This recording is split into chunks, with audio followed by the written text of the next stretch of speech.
Hello hello, salut à toi qui me regarde, je suis Christelle et bienvenue sur ma chaîne Koala d'Asie. Aujourd'hui, je vais te donner quelques conseils pour rebondir rapidement après une expérience douloureuse. Mais avant de commencer, abonne-toi à ma chaîne si ce n'est pas déjà fait et active la cloche juste à côté du bouton abonner pour suivre d'autres de mes vidéos. La vie, pour moi, est une succession d'expériences que tu accumules et qui te permet de forger ton caractère et aussi de ta perception des choses, c'est-à-dire voir le monde selon ta perception. Et voilà, parfois ces expériences sont pas forcément joyeuses, elles sont parfois douloureuses. Et sur le coup, on pense que ces obstacles sont insurmontables. Ça peut être lié à une rupture amoureuse, ça peut être aussi le fait qu'on s'est fait virer de son travail injustement, le fait de perdre quelqu'un, un proche. Tous ces événements de la vie qui font que justement ça pèse lourd sur ton moral. Et tous ces événements, voilà, pompent ton énergie. Je vais te donner ici quelques conseils pour regagner en énergie, pour surmonter cette montagne de souffrance et devenir plus fort. Premier conseil, fais le deuil de cette expérience en acceptant les émotions qui t'arrivent. J'entends par là qu'il faut accepter et laisser ces émotions arriver dans ton esprit, ne pas les juger et ne pas les renier en fait. C'est tout à fait normal que tu ressentes des émotions telles que la tristesse, la colère ou même la peur. Il faut vraiment faire le deuil de cette expérience en acceptant ces émotions et les laisser accepter, reconnaître pour justement que ces émotions passent comme le vent en fait dans ton esprit pour que tu puisses mieux rebondir par la suite. Deuxième conseil, vois ta vie comme un cadeau précieux de la vie et à durée limitée. Cette vision peut te paraître évidente, mais elle ne l'est pas parce que on considère souvent la vie, surtout quand on est jeune, comme inconsciemment éternelle, qu'on a vraiment la vie devant nous et du coup les choses importantes, on les met de côté, on dit oui ou qu'on les fera plus tard et ce n'est pas le cas. La plupart des gens ne voient pas la vie comme une valeur précieuse. Pour moi, je vois le temps comme une batterie de portable qu'on ne peut pas recharger. Et du coup, la batterie se décharge au fil du temps. Être conscient que la vie a une durée limitée, que ta vie est limitée sur Terre, que tu es de passage, te permet en fait de te concentrer sur l'essentiel et ne pas gâcher ton temps, à proprement dit, à faire des choses que tu n'aimes pas, où justement tu as l'impression de perdre ton temps.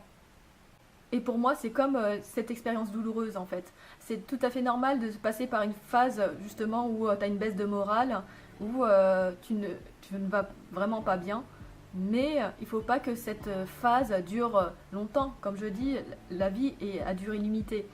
Du coup, plus tu essaies de contrôler tes émotions et plus tu perdras du temps justement à rester dans cette phase. Et le fait vraiment de faire ce deuil rapidement te permettra de mieux rebondir. Et en fait, la vie, c'est ça. C'est l'accumulation d'expériences, que ce soit douloureuses ou joyeuses. Mais le but, c'est d'être heureux, en fin de compte, d'apprendre de ces expériences-là pour rebondir, pour toujours apprécier la vie. Troisième conseil, imagine-toi dans le pire des scénarios de ta vie.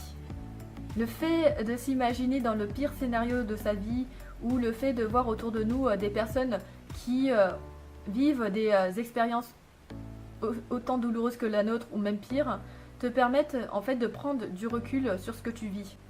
Attention, je ne dis pas que tu dois être content du malheur des autres, au contraire.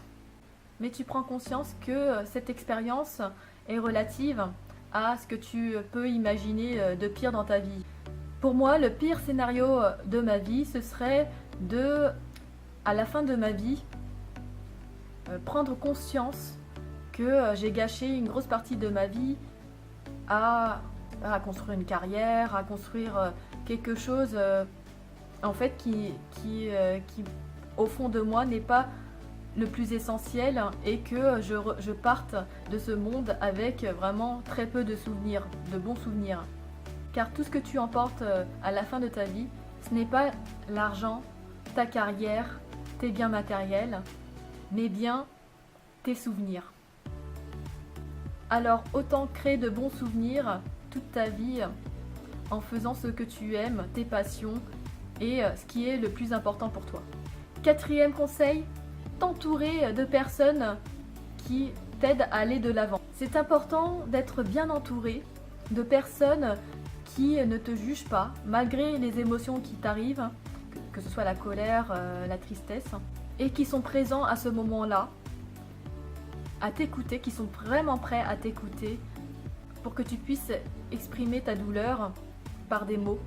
La qualité de ton entourage constitue le premier facteur de bien-être et donc c'est hyper important de savoir s'entourer de bonnes personnes. Cinquième conseil, s'inspirer de personnes qui ont vécu également des expériences douloureuses et qui ont su rebondir. Et là, ça peut être des personnes de ton entourage comme des personnes qui t'inspirent. Aujourd'hui, on vit quand même dans une époque troublée.